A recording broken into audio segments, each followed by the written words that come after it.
പ്ലിയോട്രോപ്പിയിൽ നമ്മൾ പഠിച്ച ഫീനെയിൽ കീറ്റോൺയൂറിയാണ് നമ്മളിപ്പോൾ പറയുന്നില്ല, നമ്മൾ പ്ലിയോട്രോപ്പിയിൽ പഠിച്ചാണ്. അപ്പം നിങ്ങൾ അതൊന്നുകൂടി ഒന്ന് നോക്കുക, മനസ്സിലായിട്ടില്ല എന്നുണ്ടെങ്കിൽ ഒന്നുകൂടി ഒന്ന് കേട്ട് നോക്കുക, അപ്പം നിങ്ങൾക്ക് അത് ക്ലിയർ ആവുന്നതായിരിക്കും. പ്ലിയോട്രോപ്പിയിൽ നമ്മൾ പഠിച്ചതാണ് ഫീനെയിൽ കീറ്റോൺയൂറിയ. ഫീനെയിൽ അലാനിൻ ഹൈഡ്രോക്സിലേസ് എന്ന് പറയുന്ന എൻസൈം ഇല്ലാതെ വരുന്നു. അപ്പോൾ ഫീനെയിൽ അലാനിൻ തൈറോസിനായിട്ട് കൺവേർട്ട് ചെയ്യുന്നില്ല, ഫീനെയിൽ അലാനിൻ അക്യുമുലേറ്റ് ചെയ്യും, പിന്നെ ഫീനെയിൽ പൈറുവിക് ആസിഡായിട്ട് മാറും. അങ്ങനെ ഉണ്ടാകുന്ന അസുഖമായിരുന്നു ഫീനെയിൽ കീറ്റോൺയൂറിയ. ഓക്കെ ആണല്ലോ. അങ്ങനെ നമ്മളുടെ മെന്റലിയൻ ഡിസോർഡേഴ്സ് ഒക്കെ കഴിഞ്ഞു. ഇനി നമ്മൾ അടുത്തത് പറയുന്നത് പെഡിഗ്രി അനാലിസിസ് ആണ്. നമ്മൾ പറയുന്നത് പെഡിഗ്രി അനാലിസിസ്.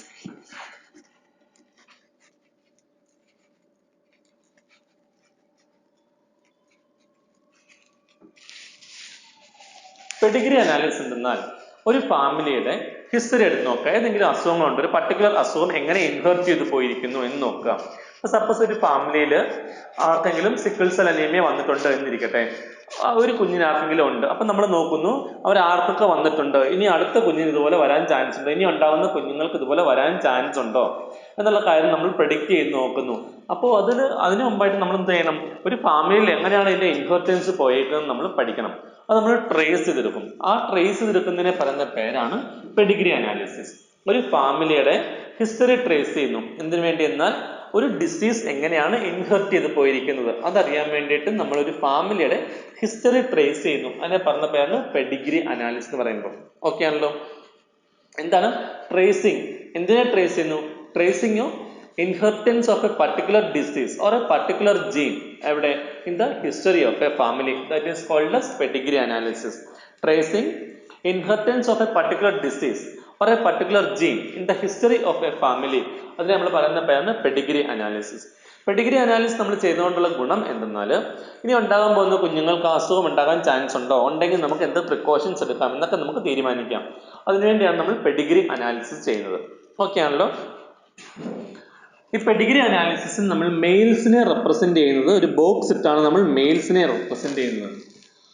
ഓക്കെ, ആ മെയിൽസിനെ നമ്മൾ ഷെയ്ഡ് ആക്കി എടുക്കുകയാണെന്നുണ്ടെങ്കിൽ, മെയിൽസിനെ നമ്മളിങ്ങനെ ഷെയ്ഡ് ആക്കി എടുക്കുകയാണ്, അങ്ങനെ റെപ്രസെന്റ് ചെയ്യുകയാണെങ്കിൽ അതിന്റെ മീനിങ് ആണ് ആ മെയിൽ അഫക്റ്റഡ് മെയിലാണ്, നമ്മൾ ഉദ്ദേശിക്കുന്ന അസുഖം ഉള്ള മെയിലാണ് ഇത്. ഇതിന് ഫീമെയിൽസിനെ നമ്മൾ ഇങ്ങനെ സർക്കിൾ വെച്ചിട്ടാണ് റെപ്രസെന്റ് ചെയ്യുന്നത്. ഷെയ്ഡഡ് സർക്കിൾസ് ആണെങ്കിൽ, ഇങ്ങനെ ഷെയ്ഡഡ് സർക്കിൾസ് ആണെങ്കിൽ നമുക്ക്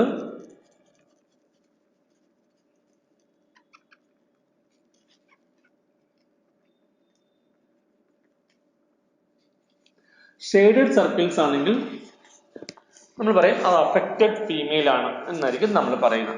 ഓക്കെ ആണല്ലോ. ഇപ്പൊ ഇനിയും ഒരു മെയിലും ഫീമെയിലും തമ്മിലുള്ള മാരേജിനെ, അതായത് മാരേജിനെ നമ്മൾ റെപ്രസെന്റ് ചെയ്യുന്നത് എങ്ങനെയാണ്, അത് കണക്ട് ചെയ്ത് കാണിക്കും. മെയിലിനെയും ഫീമെയിലിനെയും കൂടി കണക്ട് ചെയ്ത് കാണിക്കും. ഓക്കെ ആണല്ലോ.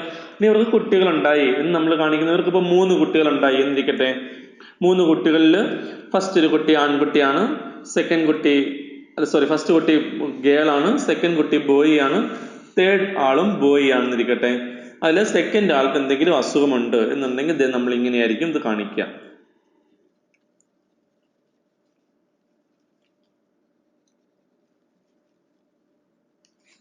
ഓക്കെ ആണല്ലോ. ഇങ്ങനെയാണ് നമ്മൾ പെഡിഗ്രി റെപ്രസെന്റ് ചെയ്യുക. ഇനി ക്ലോസ് റിലേറ്റീവ്സ് തമ്മിലുള്ള മാരേജ് ആണെങ്കിൽ, അതായത് ഇപ്പോൾ എന്താണ് അച്ഛൻ്റെ പെങ്ങളുടെ മക്കളെ കല്യാണം കഴിക്കുന്നു, അല്ലെങ്കിൽ അമ്മയുടെ ആങ്ങളുടെ മക്കളെ കല്യാണം കഴിക്കുന്നു, ക്ലോസ് റിലേറ്റീവ്സ് തമ്മിലുള്ള മാരേജ് ആണെന്നുണ്ടെങ്കിൽ അപ്പം നമ്മൾ കാണിക്കുന്നത് ഇങ്ങനെയാണ്. മെയിൽസിനെയും ഫീമെയിൽസിൻ്റെയും ഇടയിൽ 2 വരയിട്ടായിരിക്കും നമ്മൾ റെപ്രസെന്റ് ചെയ്യുക. ഇങ്ങനെയാണ് നമ്മൾ ക്ലോസ് റിലേറ്റീവ്സ് തമ്മിലുള്ള മാരേജ് നമ്മൾ റെപ്രസെന്റ് ചെയ്യുന്നത് ഇങ്ങനെയാണ്. ഓക്കെ ആണല്ലോ. അപ്പൊ ഇതിൽ എങ്ങനെ റെസസീവ് ഡൊമൈൻ എന്നൊക്കെ നോക്കാമെന്ന് പറയുകയാണ്. ഇവിടെ അച്ഛനും അമ്മയ്ക്കും അസുഖമില്ല, അച്ഛനും അമ്മയ്ക്കും അസുഖമില്ലാതെ മക്കൾക്ക് അസുഖം വന്നു എന്നുണ്ടെങ്കിൽ അതിന്റെ മീനിങ് ഇതൊരു റിസസീവ് ആയിട്ടുള്ള ഡിസീസ് ആണ്. ഓക്കെ ആണല്ലോ. അച്ഛനും അസുഖമില്ല, അമ്മയ്ക്കും അസുഖമില്ല, അപ്പൊ മക്കൾക്ക് അസുഖം വന്നെങ്കിൽ ഉറപ്പായിട്ടും ഇത് റിസസീവ് ആയിട്ടുള്ള അസുഖമാണ്. ഇങ്ങനെ നമുക്ക് എവിടെയും കാണാൻ കഴിയുന്നില്ല എന്നുണ്ടെങ്കിൽ നമുക്ക് അതിനെ ഡൊമൈനിൽ അസുഖമായിട്ട് നമുക്ക് എടുക്കാൻ കഴിയും. അപ്പൊ ഇനി നോക്കുകയാണ്, ഒരു പെഡിഗ്രി നമുക്ക് തന്നു, നമ്മളോട് ചോദിക്കുന്നത് എന്ത് അസുഖമാണെന്ന് ചോദിക്കുമ്പോൾ നമ്മൾ നോക്കുക അച്ഛനും ഇല്ല അമ്മയ്ക്കും ഇല്ല, പക്ഷെ കുട്ടിക്ക് ഇത് അസുഖം വന്നിരിക്കുന്നു. അങ്ങനെയാണെന്നുണ്ടെങ്കിൽ ഉറപ്പായിട്ടും അത് റിസസീവ് ആയിട്ടുള്ള അസുഖമായിരിക്കും. ഓക്കെ, ഇപ്പൊ നമ്മളൊരു ജനറേഷൻ എടുത്ത് നോക്കിക്കഴിഞ്ഞാൽ ഇവിടെ മെയിൽസിന് മാത്രമേ അഫക്റ്റ് ആയിട്ടുള്ളൂ, ഫീമെയിൽ അഫക്റ്റ് ആയിട്ടില്ല. അപ്പൊ നമുക്ക് പറയാം മെയിൽസ് മാത്രമേ അഫക്റ്റ് ചെയ്തിട്ടുള്ളൂ. അങ്ങനെയാണെങ്കിൽ നമുക്ക് പറയാം ഇതൊരു സെക്സ് ലിങ്ക്ഡ് അസുഖമാണ്, അതുകൊണ്ടാണ് മെയിൽസിനെ മാത്രം അഫക്റ്റ് ചെയ്തത്, അല്ലെങ്കിൽ ഫീമെയിൽസിനെ മാത്രം അഫക്റ്റ് ചെയ്തു, അങ്ങനെയാണെങ്കിൽ അത് സെക്സ് ലിങ്ക്ഡ് ആയിരിക്കാം. അല്ല മെയിലിനെ ഫീമെയിലിനെ അഫക്റ്റ് ചെയ്യുന്നെങ്കിൽ നമുക്ക് പറയാം ഓട്ടോസോമൽ ആണ് എന്ന് പറയാം. ഓക്കെ ആണല്ലോ. ഒരു ജനറേഷനിൽ ഏതെങ്കിലും ഒരു ജനറേഷൻ എടുക്കുക, ഏതെങ്കിലും ജനറേഷനിൽ മെയിലും ഫീമെയിലും രണ്ടുപേരും അഫക്റ്റഡ് ആണെങ്കിൽ നമുക്ക് പറയാം അത് ഓട്ടോസോമൽ ആണ്. അപ്പോൾ സെക്സിനെ ഒന്നും ബന്ധമില്ല. അപ്പോൾ ഓട്ടോസോമൽ അസുഖമാണെന്ന് പറയാം.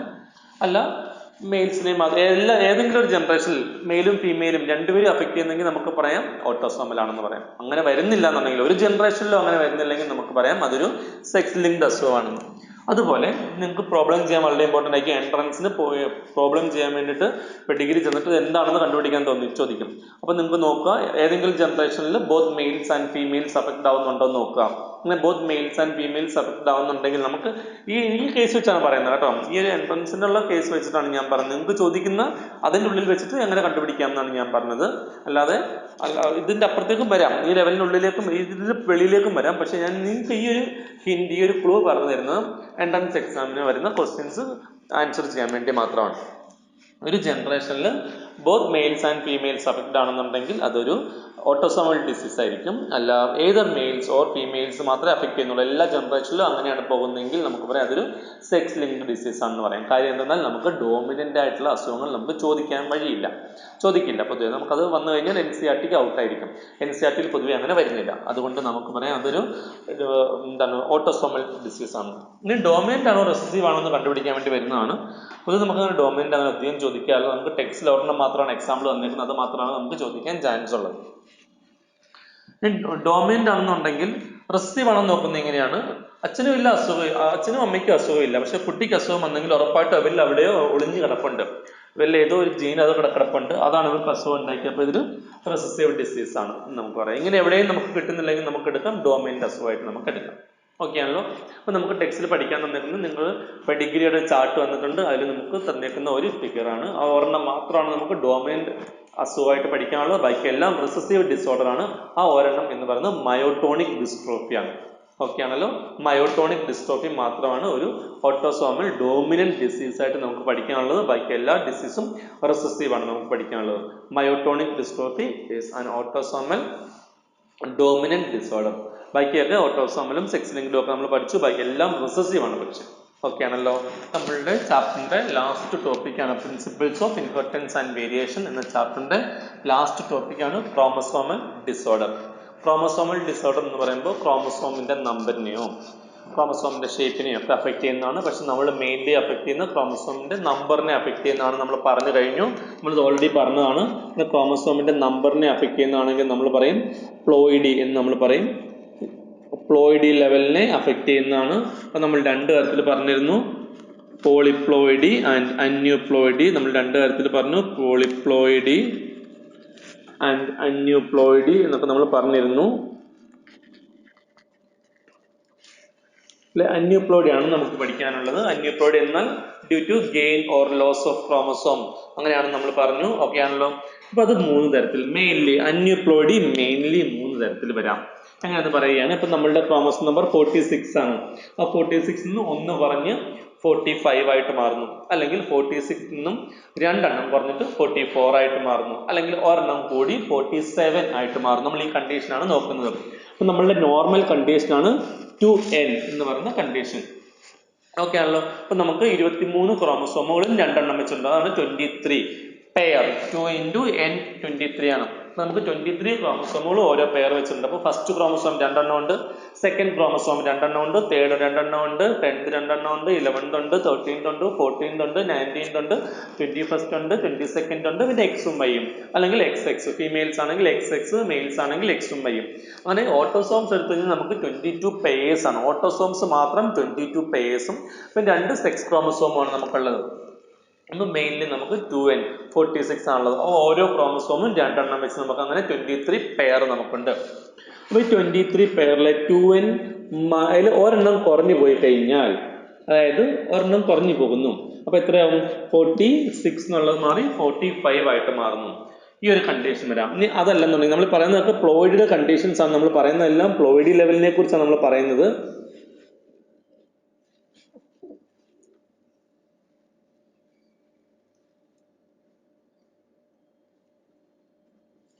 പ്ലോയിഡിയെ കുറിച്ച് പറഞ്ഞാണ്. ഫസ്റ്റ് കണ്ടീഷൻ ആണ് 2n മൈനസ് കണ്ടീഷൻ. അതായത് 46 ക്രോമസോം ഉള്ളതിൽ നിന്നും ഒരു ക്രോമസോം മൈനസ് ആകുന്നു. ഇനി രണ്ടാമത്തെ ഒരു കണ്ടീഷനാണ് 46 ക്രോമസോമിനോട് ഒരെണ്ണം കൂടുതൽ വരുന്നു, 47 ക്രോമസോം ആകുന്നതാണ് രണ്ടാമത്തെ ഒരു കണ്ടീഷൻ. മൂന്നാമത്തെ ഒരു കണ്ടീഷനാണ് 2n-2, രണ്ടെണ്ണം പോകുന്നു. 46 എന്നുള്ളത് മാറി 44 ആയിട്ട് മാറുന്നു. ഓക്കെ ആണല്ലോ, നമുക്ക് അറിയാം. ഇപ്പൊ ഇത് ഓരോന്നും എന്തൊക്കെയാണ് നമുക്ക് എക്സ്പ്ലെയിൻ ചെയ്യാം. 2n-1 കണ്ടീഷൻ എന്താണെന്ന് നമുക്ക് അത് നോക്കാം. 2 എന്ന് പറയുമ്പോൾ ഇപ്പൊ നമുക്ക് ഫസ്റ്റ് ക്രോമസോം എടുക്കാം. നമുക്ക് അച്ഛനിൽ നിന്ന് ഒരു കോപ്പി വരും, അമ്മയിൽ നിന്ന് ഒരു കോപ്പി വരും. അങ്ങനെ നമുക്ക് ഫസ്റ്റ് ക്രോമസോം നമുക്ക് രണ്ടെണ്ണം ഉണ്ട്. ഓക്കെ ആണല്ലോ, അതിൽ ഒരെണ്ണം കുറഞ്ഞു പോയി കഴിഞ്ഞാൽ പിന്നെ നമുക്ക് ഫസ്റ്റ് ക്രോമസോം എത്രയേ വരികയുള്ളൂ? ഒന്നേ വരികയുള്ളൂ. നോർമലി രണ്ടാണ്, എല്ലാ ക്രോമസോമും നമുക്ക് നോർമലി രണ്ടെണ്ണം വരണം. ഒരെണ്ണം അച്ഛനിൽ നിന്നും ഒരെണ്ണം അമ്മയിൽ നിന്നും, അങ്ങനെ നമുക്ക് നോർമലി രണ്ടെണ്ണം വരണം. പക്ഷേ നമുക്ക് രണ്ടെണ്ണം വരുന്നില്ല, ഒരെണ്ണം കുറഞ്ഞു പോകുന്നു. അങ്ങനെയാണെങ്കിൽ നമ്മൾ ആ കണ്ടീഷനെ നമ്മൾ വിളിക്കുന്ന പേരാണ് monosomy. That condition is called as monosomy.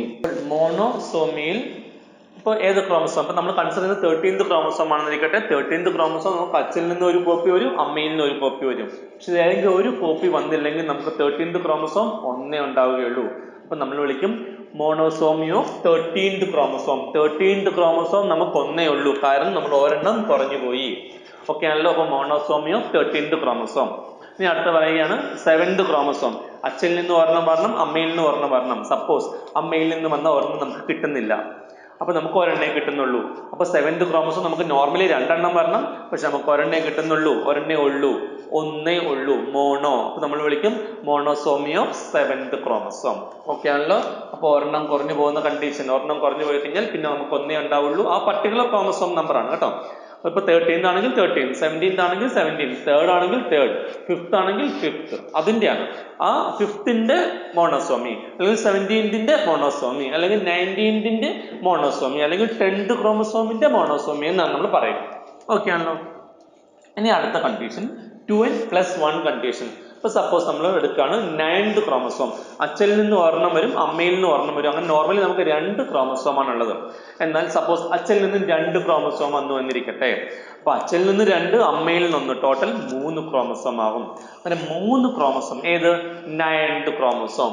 അപ്പൊ നമുക്ക് ടോട്ടൽ 3 എണ്ണമായില്ലേ 9th chromosome. That condition is called as 3 എണ്ണമുള്ള കണ്ടീഷൻ ട്രൈസോമി എന്ന് വിളിക്കും. ട്രൈസോമി. ഓക്കെ ആണല്ലോ, അപ്പൊ 9th ക്രോമസോം ആണ് 3 എണ്ണം വന്നെങ്കിൽ നമ്മൾ എന്നെ വിളിക്കും ട്രൈസോമി ഓഫ് 9th ക്രോമസോം. ഇപ്പൊ 7th ക്രോമസോം ആണ് 3 എണ്ണം വന്നെങ്കിൽ നമ്മൾ എന്നെ വിളിക്കും ട്രൈസോമി ഓഫ് 7th ക്രോമസോം.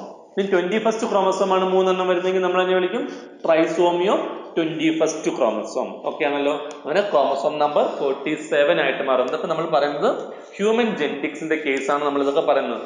പ്ലാന്റ്സിന്റെ ഒന്നുമല്ല, നമ്മൾ നോർമലി ഹ്യൂമന്റെ കേസാണ് നമ്മൾ ഇതൊക്കെ പറഞ്ഞു പോകുന്നത്. ഇനി അടുത്തത് 2n-2, അതായത് സപ്പോസ് 5th ക്രോമസോം. അച്ഛനിൽ നിന്ന് നമുക്ക് ഒരു കോപ്പി കിട്ടും, അച്ഛനിൽ നിന്ന് ഒരെണ്ണം കിട്ടും, അമ്മയിൽ നിന്ന് ഒരു ക്രോമസോം കിട്ടും, 5th ആണല്ലോ. എന്നാൽ അച്ഛനിൽ നിന്നും കിട്ടിയില്ല, അമ്മയിൽ നിന്നും കിട്ടിയില്ല, അപ്പൊ നമുക്ക് 5th ക്രോമസോം ഇല്ല, നൾ ആണ്, ആണല്ലോ. അങ്ങനെയുള്ള കണ്ടീഷനെ നമ്മൾ വിളിക്കും നള്ളിസോമി. നൾ ആണ്, ഇല്ല, നള്ളിസോമി ഓഫ് ഏത് ക്രോമസോം? ഇപ്പോഴാണ് നമ്മൾ പറഞ്ഞത് 5th ക്രോമസോം. അപ്പൊ that is called as nullisomy of 5th chromosome.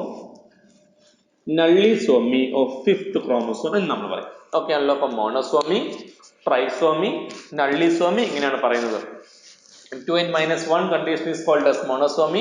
2n+1 condition is called as trisomy. ഒരെണ്ണം എക്സ്ട്രാ വന്നാൽ നോർമലി വരേണ്ടത് ഇവിടെ നോക്കുക, നോർമലി വരേണ്ടത് 2 ആണ്, ഓരോ ക്രോമസോമും 2 ആണ്. അതിൽ 1 കുറഞ്ഞു കഴിഞ്ഞാൽ ബാക്കി ഒന്നേ ഉള്ളൂ. That condition is called as monosomy. Normally വരേണ്ടത് 2 ആണ്, ഒരെണ്ണം കൂടി കഴിഞ്ഞാൽ ടോട്ടൽ 3 എണ്ണം വരും. That condition is called as trisomy. Normally വേണ്ടത് 2 ആണ്, 2 വന്നില്ലെന്നുണ്ടെങ്കിൽ 0. That condition is called as nullisomy. അപ്പൊ ഇത് 3ആണ് നമുക്ക് പഠിക്കാനുള്ള അന്യൂപ്ലോയിഡിക് എക്സാമ്പിൾസ്, അന്യൂപ്ലോയിഡ് ടൈപ്സ് ഇതൊക്കെയാണ്: മോണോസോമി, ട്രൈസോമി, നള്ളിസോമി. അല്ലെങ്കിൽ സിമ്പിൾ ആയിട്ട് നിങ്ങൾക്ക് ഇത്രയും ഇല്ലാതെ വെറുതെ ഓർമ്മിച്ചിട്ട് 2-1 1 മോണോസോമി, 2+1 3 ട്രൈസോമി, 2-2 0 നള്ളിസോമി എന്ന് നിങ്ങൾക്ക് സിമ്പിൾ ആയിട്ട് ഓർമ്മിച്ച് നോക്കാം. പക്ഷേ ലോജിക്ക് ഇതാണ്: 2 ക്രോമസോമിൽ 1 കുറഞ്ഞു പോകുന്നു, 1 കുറഞ്ഞു പോയി കഴിഞ്ഞാൽ ബാക്കി ഒന്നേ ഉള്ളൂ, മോണോസോമി. 2 ക്രോമസോം ഉണ്ട്, ഒന്നുകൂടി എക്സ്ട്രാ വരുന്നു, ടോട്ടൽ 3 ക്രോമസോം വന്നാൽ ട്രൈസോമി. 2 ക്രോമസോം വരണം, 2 വരുന്നില്ലെങ്കിൽ പിന്നെ ഒന്നും വരുന്നില്ല, നള്ളിസോമി. ഓക്കെ ആണല്ലോ. ഇനി നമ്മൾ പറയുന്നത് അന്യൂപ്ലോയിഡിക്ക് എക്സാമ്പിൾസ് ആണ് നമ്മൾ പഠിക്കാൻ പോകുന്നത്. ഓക്കെ ആണല്ലോ, അന്യൂപ്ലോയിഡിക്ക് എക്സാമ്പിൾസ് ആണ് നമ്മൾ പഠിക്കാൻ പോകുന്നത്. നമ്മളിനി പഠിക്കുന്നത് അന്യൂപ്ലോയിഡിക് എക്സാമ്പിൾസ് ആയിട്ടുള്ള കുറച്ച് ഡിസീസസ് ആണ് നമ്മളിനി പഠിക്കാൻ പോകുന്നത്. നമ്മൾ ഓൾറെഡി പറഞ്ഞു കഴിഞ്ഞു Aneuploidy is due to non-disjunction of chromosomes. എവിടെ നടക്കുക? Anaphase 1 ൽ. ഓക്കെ ആണല്ലോ? Non-disjunction of chromosomes during Anaphase 1. Anaphase 2 എന്നല്ലോ ഞാൻ നേരത്തെ സ്റ്റഡി പറഞ്ഞത്. Anaphase 2 എന്നല്ലോ. Anaphase 1 ലാണ് കേട്ടോ. അതോ ഞാൻ പറഞ്ഞത് മാറിപ്പോട്ടെങ്കിൽ ക്ഷമിക്കുക. Anaphase 1 ലാണ്. അപ്പോൾ non-disjunction of chromosomes during Anaphase 1. നമ്മൾ ഓരോ ഡിസീസിലേക്ക് പോവുകയാണ്. ഫസ്റ്റ് ഡിസീസ് ആണ് ഡൗൺ സിൻഡ്രോം.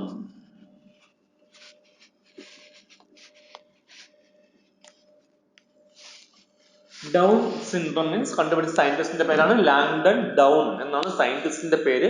അതുകൊണ്ട് ആ സയന്റിസ്റ്റ് കണ്ടുപിടിച്ചുകൊണ്ടാണ് ഡൗൺ സിൻഡ്രോം. അല്ല താഴെ കിടക്കുന്ന സിൻഡ്രോം ഒന്നും അല്ല കേട്ടോ. ഡൗൺ സിൻഡ്രോം എന്നുള്ള പേര് വന്ന് ലാങ്ഡൺ ഡൗൺ എന്ന് പറഞ്ഞ സയന്റിസ്റ്റ് കണ്ടുപിടിച്ചുകൊണ്ടാണ് ഡൗൺ സിൻഡ്രോം എന്നുള്ള പേര് വന്നത്.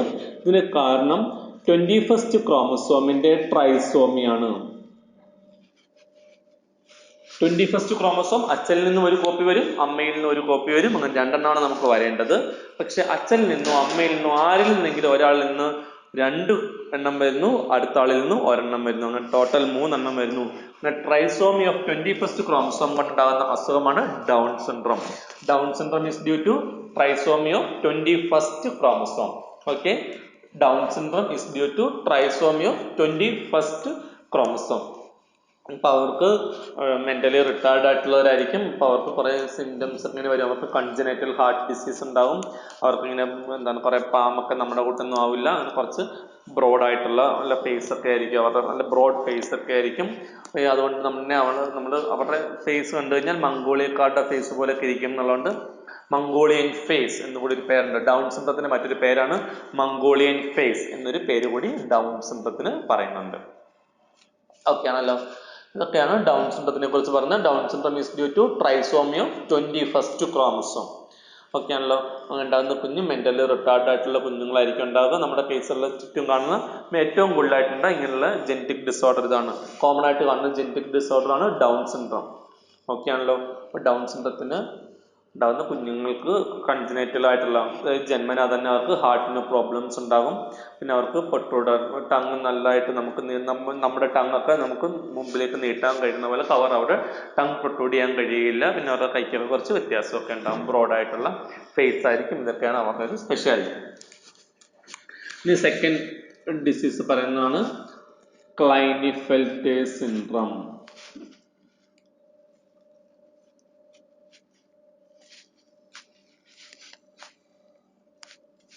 ക്ലൈനിഫെൽറ്റർ സിൻഡ്രോം ഇത് എന്തുകൊണ്ടാണെന്ന് അറിയാമോ? XXY എന്നൊരു കണ്ടീഷൻ കൊണ്ടാണ്. XXY ഓക്കെ ആണല്ലോ? Y വരുന്നത് കൊണ്ട് ഇതൊരു മെയിലാണ്. XY വരുന്നതുകൊണ്ട് ഇത് മെയിലാണ്. പക്ഷെ 2X വന്നുകൊണ്ട് മെയിൽ വിത്ത് ഫീമെയിൽ ക്യാരക്ടേഴ്സ് ആണ്. ഓക്കെ ആണല്ലോ? അപ്പൊ നമുക്ക് പറയാം ഇറ്റ് ഈസ് ഡ്യൂ ടു ഒരു X ഒരു Y ആണ് വരേണ്ടത്. 2 സെക്സ് ക്രോമസോംസ് ആണ് വരേണ്ടത്. പക്ഷെ 3 സെക്സ് ക്രോമസോം വന്നുകൊണ്ട് നമുക്ക് പറയാം it is due to trisomy of sex chromosome എന്ന് നമുക്ക് പറയാം. Trisomy of sex chromosome in male ആണ്. ഓക്കെ ആണല്ലോ? പക്ഷെ ഇവിടെ മെയിലിന് ഫീമെയിൽ ക്യാരക്ടേഴ്സ് ഉണ്ടാകും. അപ്പൊ അവർക്ക് ഡെവലപ്മെന്റ് ഓഫ് ബ്രസ്റ്റ് അങ്ങനെയുള്ള കാര്യങ്ങളൊക്കെ ഉണ്ടാവും.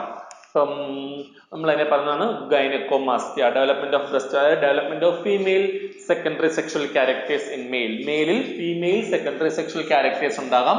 നമ്മളതിനെ പറഞ്ഞ പേരാണ് ഗൈനക്കോമാസ്റ്റിയ. എക്സാമ്പിൾ ആണ് development of breast in male. അതൊക്കെ വരുന്നതാണ്. അപ്പോൾ അതാണ് ക്ലൈനിഫെൽറ്റർ സിൻഡ്രോം എന്ന് പറഞ്ഞാൽ അവർ സ്റ്റെറൈൽ ആയിരിക്കും. ക്ലൈനിഫെൽറ്റേഴ്സ് എന്ന് പറഞ്ഞാൽ സ്റ്റെറൈൽ ആയിട്ടുള്ള ആൾക്കാരായിരിക്കും. അതിന് കാരണം ട്രൈസോമി ഓഫ് സെക്സ് ക്രോമസോം ആണ്. XXY എന്ന് വരും. ഓക്കെ ആണല്ലോ? ഇനി മൂന്നാമത്തെ ഒരു ഡിസീസ് ആണ് നമുക്ക് പഠിക്കാനുള്ള ലാസ്റ്റ് പോയിന്റ്. ഇതാണ് ലാസ്റ്റ് ടോപ്പിക് ആണ് ഇത്. ലാസ്റ്റ് ഡിസീസ് ആണിത്. ഇതോടുകൂടി നമ്മുടെ ഈ ചാപ്റ്റർ കഴിയുകയാണ്. Turner syndrome.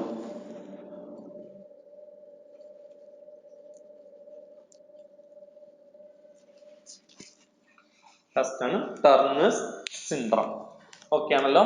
ടർണേഴ്സ് സിൻഡ്രോം എന്ന് പറയുമ്പോൾ അത് ഫീമെയിൽ നോർമലി വരേണ്ടത് XX എന്നാണ് ഫീമെയിൽ വരേണ്ടത്. പക്ഷെ ആ ഫീമെയിലിലെ ഒരു X ക്രോമസോം ഇല്ലാതായി പോകുന്നു. അങ്ങനെ X മാത്രമാകുന്നു. അപ്പൊ നമുക്ക് പറയാം 2X വരേണ്ടതാണ്. അതിന് പകരം 1 വന്നിട്ടുള്ളൂ. 1 വരാത്തതുകൊണ്ട് നമ്മൾ 0 എന്ന് നമ്മൾ റെപ്രസെന്റ് ചെയ്യുന്നു. നമുക്കറിയാം 2 വരേണ്ടതാണ്. 2-ന് 1 കുറഞ്ഞു പോകുന്നതുകൊണ്ട് 1 വന്നിട്ടുള്ളൂ. അപ്പൊ നമുക്ക് പറയാം it is due to monosomy of sex chromosome എന്ന് വിളിക്കാം. Monosomy of sex chromosome. Is due to monosomy of sex chromosome. Okay ആണല്ലോ. എവിടെയാണ്? ഇൻ ഫീമെയിൽസ് ആണ്. കാര്യം വൈ ഇല്ലല്ലോ, വൈ ഇല്ലാത്തത് കൊണ്ട് ഫീമെയിൽസ് ആണ്. ഇൻ ഫീമെയിൽസ് ആണ്. പക്ഷെ അവർക്ക് പൂർണ്ണമായിട്ടുള്ള ഫീമെയിൽ ക്യാരക്ടേഴ്സ് കിട്ടുന്നില്ല, ഫുൾ ഫീമെയിൽ ക്യാരക്ടേഴ്സ് കിട്ടുന്നില്ല. അപ്പോൾ അവർക്ക് കുറച്ച് മെയിൽ ക്യാരക്ടേഴ്സും കൂടി വരുന്നു. ഓക്കെ ആണല്ലോ. അപ്പോൾ ഇത് നിങ്ങൾക്ക് മാറിപ്പോരുത്. XXY ക്ലൈനിഫെൽറ്റേഴ്സും XO ടർണേഴ്സും. ഇതിൽ വലുത് ഏതാ? ക്ലൈനിഫെൽറ്റേഴ്സ് ആണ് വലുത്. ടർണർ ചെറിയൊരു വേർഡാണ് അല്ലേ. അപ്പൊ XXY എന്ന് വരുന്നതാണ് വലിയ ക്ലൈനിഫെൽറ്റേഴ്സ്. എന്നാൽ ടർണേഴ്സ് എന്ന് പറയുമ്പോൾ എക്സ് മാത്രം വരുന്നത്, ചെറിയ എണ്ണം എക്സ് മാത്രമേ വരുന്നുള്ളൂ. അപ്പോൾ ടർണേഴ്സ് ചെറിയ വേർഡാണ്, ചെറിയൊരു അസുഖമാണ്. ഓക്കെ ആണല്ലോ. അപ്പോൾ ഇത്ര നിങ്ങൾ പഠിച്ചു വെക്കുക. Down syndrome, Klinefelter's syndrome, Turner syndrome, ഇത് മൂന്നാണ് അന്യപ്ലോയിഡിക്ക് കാരണം. ഇത് trisomy of 21st chromosome, the trisomy of sex chromosomes in male, Klinefelters അവിടെ ഗൈനക്കോമാസ്റ്റിയ എന്ന് പറയുന്ന കണ്ടീഷൻ വരുന്നുണ്ട്. Development of female secondary sexual characters in male ആണ് ഗൈനക്കോമാസ്റ്റിയ. Turner syndrome. ഓക്കെ ആണല്ലോ.